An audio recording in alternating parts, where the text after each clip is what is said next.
And a very warm welcome to Maharashtra Gen Next or Maharashtra Generation Next. I'm Sakal Bhatt and we are bringing you this election exclusive straight from Mumbai, the capital of Maharashtra. And in the next 60 minutes, Assembly elections, the 13th Assembly elections in Maharashtra.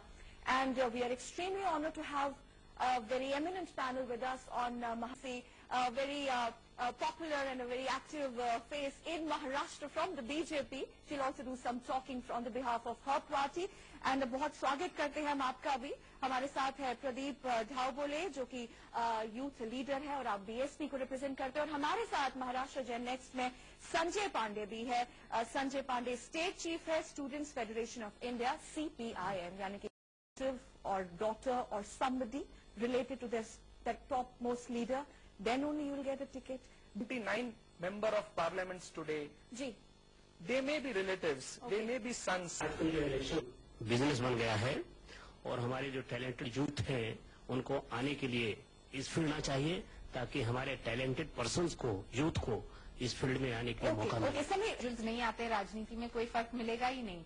So when you are a professional, at least that's your bread and butter, and this is your way to give back to society if you are passionate about politics. Okay, Steve जी आपका क्या है इस पे मत? मैं इनके जवाब question का जवाब दूंगा. जी. इन्होंने पूछा कि जैसे कि अच्छे लोग जो है वो आने चाहिए और इन्होंने कहा कि इलेक्टोरल मेरिट होना चाहिए. पार्टी में इलेक्टोरल मेरिट का अर्थ ये होता है कि उस पार्टी के अंदर में एक तो आपके पिताजी होने चाहिए या तो कोई रिश्तेदार आपका बहुत बड़े पोजीशन पे होना चाहिए. तो इसलिए और ये जो प्रस्तावित पक्ष है, जो पक्ष ये सोचते हैं कि उनकी टिकट मिल गई कि 100% चुन के आ गई. और ये इनके प्रश्न का उत्तर मैं स्वयं हूं क्योंकि मैं खुद एक्टिव पॉलिटिक्स में आया हूं. मैं प्रोफेशनल हूं. मैं BE इलेक्ट्रॉनिक्स एंड टेलीकम्युनिकेशन हूं, MBA production and finance management हूं, BA economics history and political science हूं और LLB स्पेशल मैंने वुमेन्स एंड चिल्ड्रन लॉ और इंटेलेक्चुअल प्रॉपर्टी लॉ में किया है. 9th में मैं हिंदी में कोविड की एग्जाम पास की जो equivalent to MA Hindi literature होती है. तो इन सब चीजों का जवाब देने के लिए मैं खुद उम्मीदवार हूं. 151 बेलापुर विधानसभा का मैं उम्मीदवार हूं. वहां जो सिटिंग MLA है उसी सिटिंग MLA के बच्चे को बगल की सीट मिली है.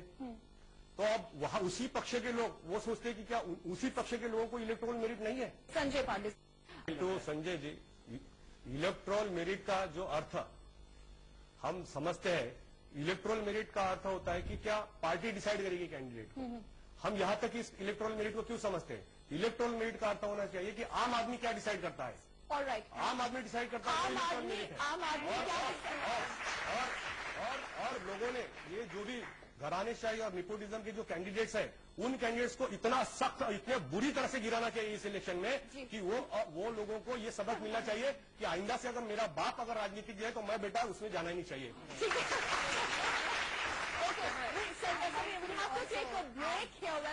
Debate is really hotting up. आम आदमी क्या कहता है. क्योंकि मुझे कुछ करना है, कुछ कर दिखाना है. लेकिन मैं बात कर रही हूँ जब हम जाते हैं प्रचार में, बहुत सारे परिवार में वो बोलते हैं नहीं नहीं नहीं हमारी बेटी आपके साथ नहीं आएगी, राजनीति में नहीं, कहीं भी. और एक मिनट, आपका पॉइंट. ये इन्होंने कहा कि जैसे 42% मतदान हुआ है. 42% मतदान हुआ मतलब आपके सामने अगर ऑप्शन जो है करेक्ट वही अगर 4 पत्थर रख दो तो क्यों लोग वहां वोटिंग करने जाएंगे. लोगों के पास ऑप्शन तो होना चाहिए. कुछ लोगों के पास ऑप्शन ही नहीं है. और आप और अभी अब मैं मेरे जैसा मतलब शायद बेलापुर कॉन्स्टिट्यूंसी से नहीं पूरे महाराष्ट्र से मेरे इतना उच्च क्वालिफाइड उम्मीदवार कोई नहीं है. उच्च विद्या भी पूछी. उसके बावजूद वहाँ के लोकल न्यूज़पेपर सुनिए मेरे बारे में मेरा नाम लिखते हैं बसपा के उम्मीदवार गजानन ढोबे. मेरे पिताजी जो सरगम में गए उनको याद आया जाता है. यहाँ पे हम प्रचार नहीं करना चाहते हैं प्रदीप जी. मेरा कहना है कि मेरा नाम सही लिखना चाहिए. जो मीडिया जो है आपका मैं आभार मानूंगा कि मीडिया ने हमें यहाँ बुलाया. प्रदीप ढोबले नाम जानते ही पूरा महाराष्ट्र में लोग जानते हैं कि मेरा जो सामाजिक कार्य है. तो प्रदीप ढोबले का नाम छप के नहीं आना चाहिए. गजानन ढोबले छप के आता है. नहीं, यहाँ पे बात हम नए में क्यों जा रहे हैं. मैं बात नहीं कर रहा हूँ. मैं इन्होंने जो सवाल किया था कि क्यों नहीं अच्छे लोग पॉलिटिक्स में आते. तो अच्छे लोग, मैं खुद एक साहित्यिक हूँ, मैं मेरी 5 किताबें लिखी हैं. तो लोग आते हैं मगर जो मीडिया है. संजय पांडे, प्रदीप जी राजनीति में आए. इन्होंने जो सवाल किया था कि क्यों नहीं अच्छे लोग पॉलिटिक्स में आते. तो अच्छे लोग, मैं खुद एक साहित्यिक हूँ, मैं मेरी 5 किताबें लिखी हैं. तो लोग आते हैं मगर जो मीडिया है संजय पांडे प्रदीप जी राजनीति में आए कार्यकर्ता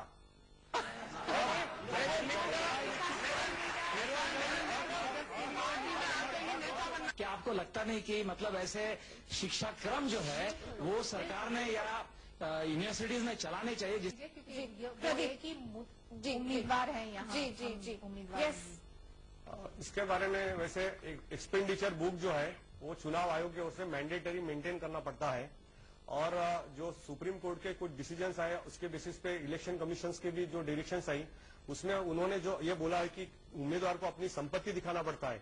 उससे आप लोगों को इनडायरेक्टली सुप्रीम कोर्ट और इलेक्शन कमीशन ने बोला है कि लोगों के पास कितना पैसा है कैसा है इसका आप सोचो कि सुप्रीम कोर्ट आपको डायरेक्ट नहीं बोल सकती कि इसको वोट मारो या उसको वोट मारो।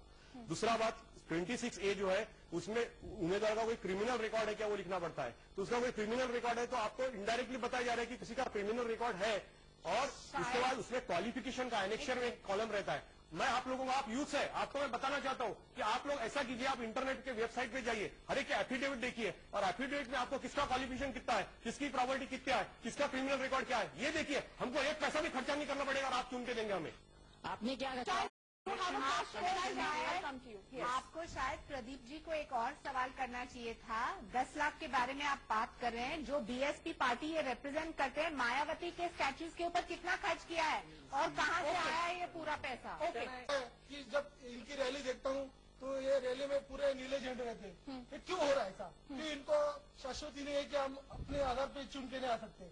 आज इनको क्यों दूसरे का आधार लेना पड़ा। आपका सवाल पहले अगर प्रदीप ढोबले जी से पूछे क्योंकि आप अभी कैंडिडेट एक कॉन्स्टिट्यूएंसी से वेलापुर से खड़े हो रहे हैं आप बताइए आप क्या है स्थिति इतनी खराब है वाकई में। म्यूनिसिपैलिटी स्कूल्स है उस स्कूल्स के अंदर में जो आज जो मिडिल क्लास आदमी है जो लोअर क्लास आदमी है वो अपने बच्चे को दाखिल करना चाहिए और ये जो इफेक्ट आ रहा है ये न्यू इकोनॉमिक पॉलिसी की वजह से आ रहा है। ग्लोबलाइजेशन प्राइवेटाइजेशन और लिबरलाइजेशन से आज इतने बड़े बड़े कॉलेजेस और पैसे वालों के लिए कॉलेज खुले हैं और वहाँ की फीस जो है वो इतनी ज्यादा है कि लोग अफोर्ड कर ही नहीं सकते और अफोर्ड कर नहीं सकते तो लोगों को 10वीं का स्कूल छोड़ना पड़ता है। आपको मैं बताना चाहता हूँ कि ऐसे कोई महाराष्ट्र में माइनॉरिटी कॉलेजेस है कि उस माइनॉरिटीज मतलब मैं इनके लिए कह रहा हूँ शिवसेना के लिए भी ये मुद्दा बहुत है कि माइनॉरिटीज कॉलेज लैंग्वेज के बेसिस पर जो बनी हुई है वो माइनॉरिटी कॉलेजेस में मराठी लड़के रहते हैं उनको ये लिखना पड़ता है कि वो हिंदी भाषिक है तो फिर उसको एडमिशन मिलती है। इस टाइप के सब झूठे क्या ये सच है शिवसेना। मुझे शिक्षा के बाजारीकरण के खिलाफ सबसे बड़ा सोल्यूशन ये है कि सरकार ने शिक्षा में अपने बजट में खर्चा बढ़ाना चाहिए। दूसरा बात ऐसे जो भी शिक्षण सम्राट है जिनको बड़े पैमाने पर लैंड वगैरह और ये सुविधाएं अलॉट की जा रही हैं उनके पर वॉच होना चाहिए उनके ऊपर प्रतिबंध लगाई जानी चाहिए तब वो आपकी शिक्षा सस्ती होगी और लोगों को अफोर्डेबल होगी। ये सबसे बड़ी बात है। और ऐसे जो शिक्षण सम्राट है जो इलेक्शन में खड़े होते हैं पैसे से पैसा और शिक्षा के ऊपर कोई अच्छा नियम क्यों नहीं लागू हो पा रहा क्योंकि यही शिक्षण सम्राट है। महाराष्ट्र शिक्षा के बाजारीकरण में प्रतिबंध नहीं लग रहा है क्योंकि इनके ही कॉलेज हैं। तो अगर इनसे आपको लड़ना है तो इनको आपको हराना पड़ेगा तो ही आप शिक्षा के बाजारीकरण। प्रदीप ढोबले जी फ्रॉम बीएसपी 1991 से नरसिंह राव सरकार की जो लिबरलाइजेशन प्राइवेटाइजेशन ग्लोबलाइजेशन की जो पॉलिसी आई वो पॉलिसी ने धीरे धीरे ये सब चीजें खत्म किया। आप तो शिक्षा के बारे में कह रहे हैं मगर अस्पतालों की भी वही दिशा है। जो सरकारी अस्पताल थे आज उस लायक नहीं रहे कि कोई आदमी वहां जाके ये कर सकता है। सरकारी स्कूल इस लायक नहीं रहे। तो हम यह जो प्राइवेटाइजेशन की या लिबरलाइजेशन की जो पॉलिसी है उसको इस तरह से चेक करना चाहते हैं कि जहां सिर्फ भारत की सरकार को या भारतीय लोगों को जहां फायदा हो उतना ही हम पोर्शन खोले गेट और पूरा जो गेट खोल के रखा है और कोई भी आके यहाँ जो धंधा कर रहा है और फिर हमने भी धंधा शुरू कर दिया उस नाम पे ये सब बंद करना चाहिए। इस बात को बिल्कुल संजय जी आपने सही कहा इनको हरा all these talks that you have to vote only for Maharashtrians, non-Maharashtrians, what is going to happen? Vote for the best candidate who is going to perform. I assure you for being with us today and my panel also, Niranjan Rawkare from NCP and Abhijit Panse from Shiv Sena and Sameer Desai from Congress, Shana NC from BJP, Pradeep Dhoble from BSP and my Sanjay Pandey from CPI. Thank you so much. And this is it from Mumbai Special Assembly Election, Maharashtra Gen X. From my entire team, from my entire Mumbai production team, thank you so much for tuning in. Namaskar.